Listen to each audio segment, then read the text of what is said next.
I'm Weston Wamp, and this is Swamp Stories, presented by Issue 1. You hear a lot about congressional dysfunction and the sausage making that is the legislative process. How bills become law is messy, and it involves politicians arguing as much about politics as having productive conversations about policy. But in many ways, that's democracy. And there's the old adage about it being the worst form of government imaginable, except for every other. And that's why we're always striving to create a more perfect union. And it's one of the things that makes our country unique. Among our imperfect traditions is how we draw congressional lines and legislative districts. The process often involves partisanship on steroids by both major political parties because the stakes couldn't be higher. The makeup of a district often has as much to do with who gets elected to state legislatures and Congress as the elections themselves. If you look across the country, you'll see Republican legislators in red states and Democratic legislators in blue states trying to find an advantage for their side in our every 10-year redistricting process. In some states, this partisan tradition has been replaced with a less political approach. But in most states, it's alive and well, at one degree or another.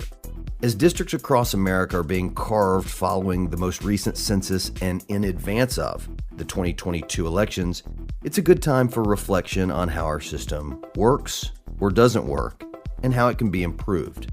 This year, there's been a lot of attention directed at the redistricting process in Texas. The state has 2 new congressional districts due to population increases, and with a narrow Democratic majority in Congress, every seat counts. Swamp Stories partnered with the Texas-based Sumners Foundation, which is focused on self-government and promoting the fundamental principles of democracy, to dive into the competing perspectives about how redistricting could be more fairly and thoughtfully carried out. Although Texas's map was drawn and signed into law since we recorded this episode, it's chock full of great insights into the process in Texas and across the country. This is episode 33. Drawing the Lines.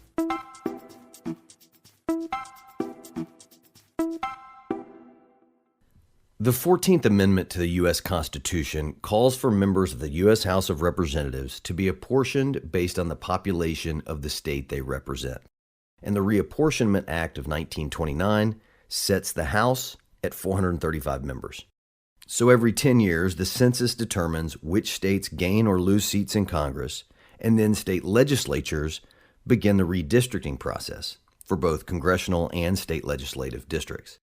8 states have handed redistricting over to commissions, and 7 of them are independent commissions composed of non-politicians. 2 other states have so-called hybrid commissions.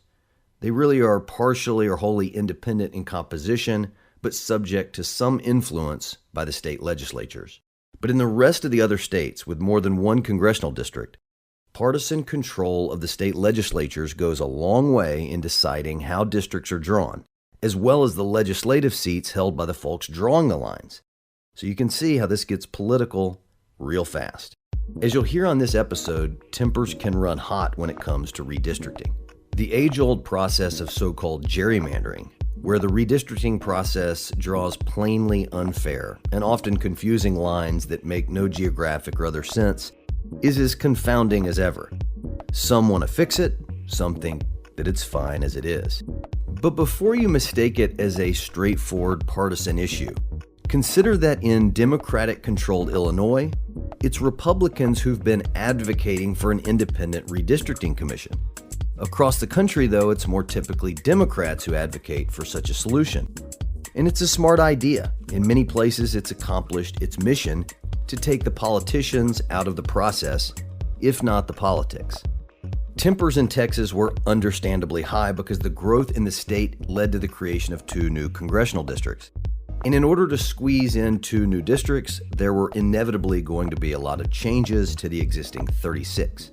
So, how did it go in Texas? I think there's a lot of disappointing things that have happened. It's excitable for all the wrong reasons. Conservative lawmakers really did not have a fair and open process. Well, ever since the beginning of the country over 200 years ago, when it came to drawing political subdivision lines, politics has been a part of the process. I don't think there's anything wrong with that. To articulate the prevailing perspectives of the left and the right on redistricting, I reached out to two very different guests. Stephanie Swanson of the League of Women Voters of Texas, an advocate for redistricting reform, and former 12-term U.S. Congressman Joe Barton from Texas, a Republican who says both parties play the same game at the end of the day, and it's politics. I don't think there's anything evil or immoral. Republicans try to slant the lines to help themselves, and Democrats try to slant the lines to help themselves. I've been on both ends of it. The end result is that the states that are controlled by Republicans tend to draw lines that support Republican congressmen, and states controlled by Democrats tend to draw lines that promote Democrat congressmen. And as you can tell in the current House of Representatives, I think there's a 4-vote margin for the Democrats. So it ends up being a pretty even balanced process. But to Swanson, the problem with political gerrymandering is that it causes fundamentally poor representation, no matter who's drawing the lines, as evidenced by changing Texas.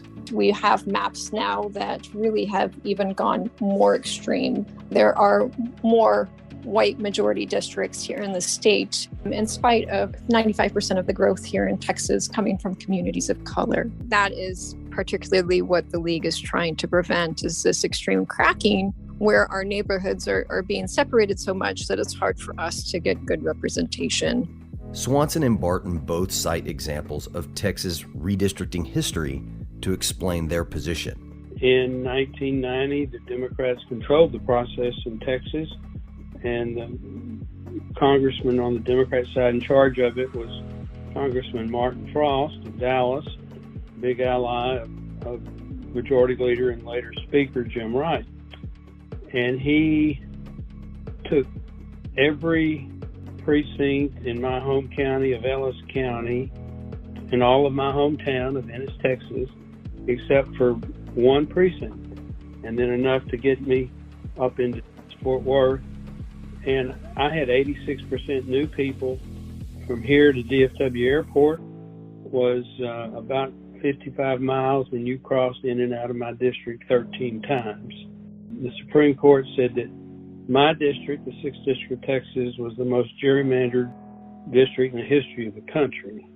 That was in 1990. Fast forward to the early 2000s, and Barton saw Republicans in the Texas state legislature pair two Democrats in a district with him, and both ended up out of Congress. One retired and one chose to run in a nearby district and lost. I've been on the losing end of it, and I've been on the winning end of it. That's just part of the political process.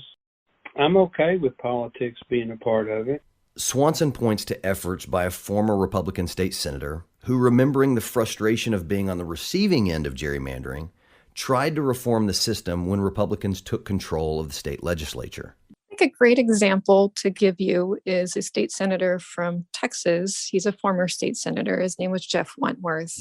Senator Wentworth was around in the 70s, 80s, and 90s when Democrats heavily gerrymandered against Republicans here in Texas. And even when Republicans took control of the legislature in 2003, Senator Wentworth was a very big champion of redistricting reform. So Republicans controlled all three branches of the government here in Texas, and he still almost got redistricting reform through because he had seen what the other side could do to his party, and he experienced what it was like to be in the minority. And so he was a huge champion of redistricting reform, even though he did not get it all the way through. He came close, but it didn't quite pass the Republican-controlled legislature.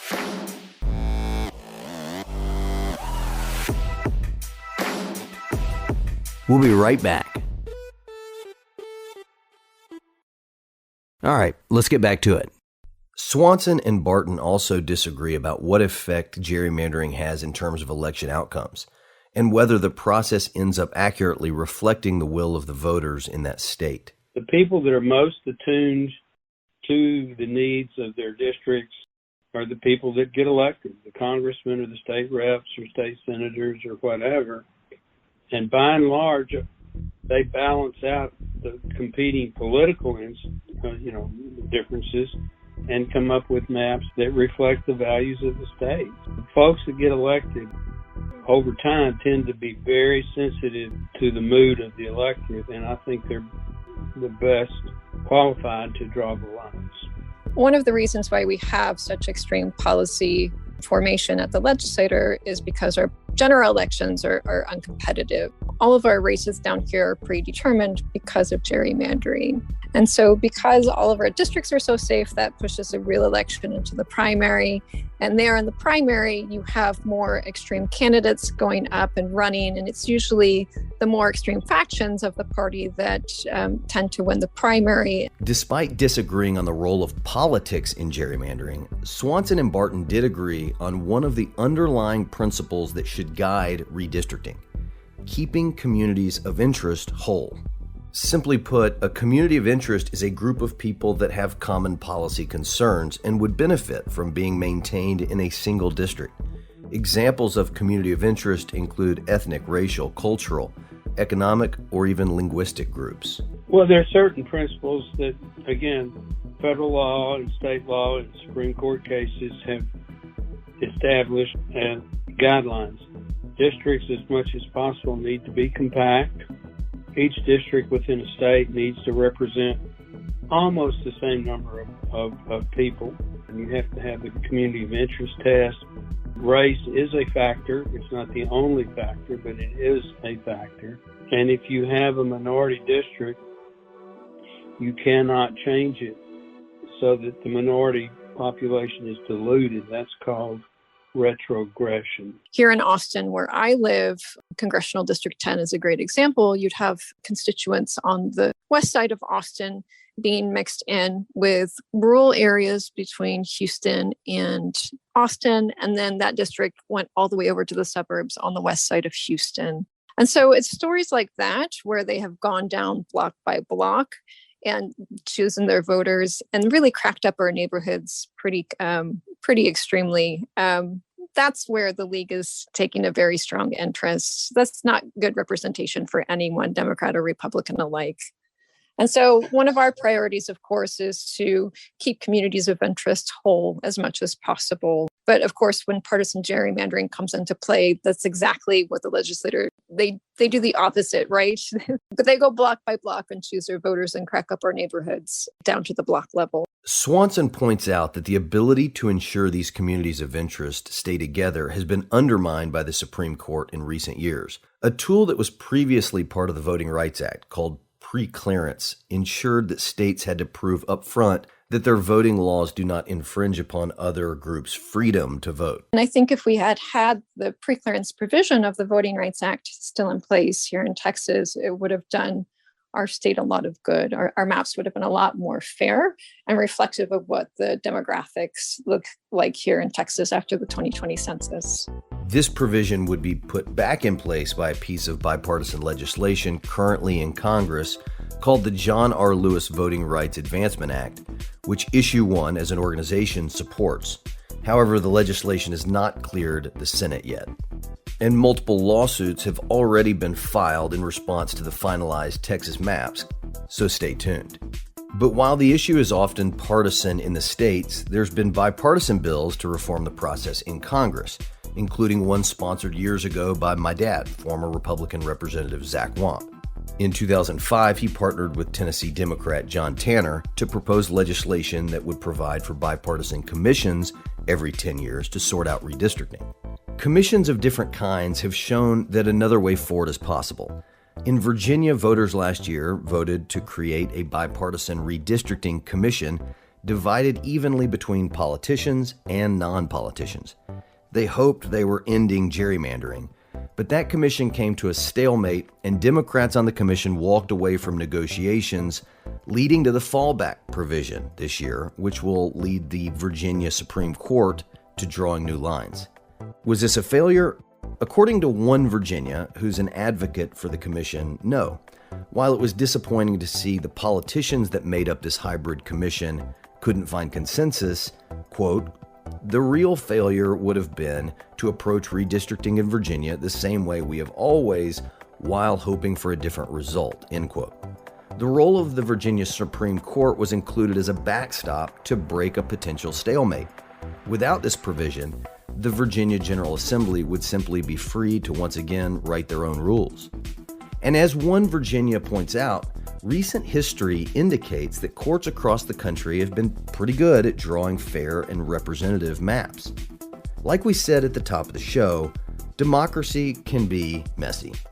There is no perfect solution. Bipartisan or independent commissions don't have to end in a stalemate, and it's encouraging that states are experimenting with new approaches. Issue 1 believes that independent commissions, totally free of participation by politicians, represent the best tool for drawing fair congressional and legislative districts. As Issue 1 CEO Nick Penniman has said, you cannot take the politics out of redistricting, but you can and should take the politicians out. At the end of the day, it's about finding a better way to stop politicians from picking their voters. On the next episode of Swamp Stories, we're going to take a look at an issue that has gotten a lot of attention across the political spectrum in America. Why can members of Congress, who control the purse strings of our multi-trillion-dollar federal government, trade stocks just like you and I can? Thanks for listening to Swamp Stories, presented by Issue 1, the country's leading political reform organization that unites Republicans, Democrats, and independents to fix our broken political system. Please subscribe to the podcast and share it with your friends. Even better, rate and review it on iTunes to help us reach more listeners. You can find out more at swampstories.org. I'm your host, Weston Wong. A special thank you to executive producer Ethan Rome, senior producer Evan Ottenfield, producer Sydney Richards, and editor Parker Tant from parkerpodcasting.com. Swamp Stories was recorded in Tennessee, edited in Texas, and can be found wherever you listen to podcasts.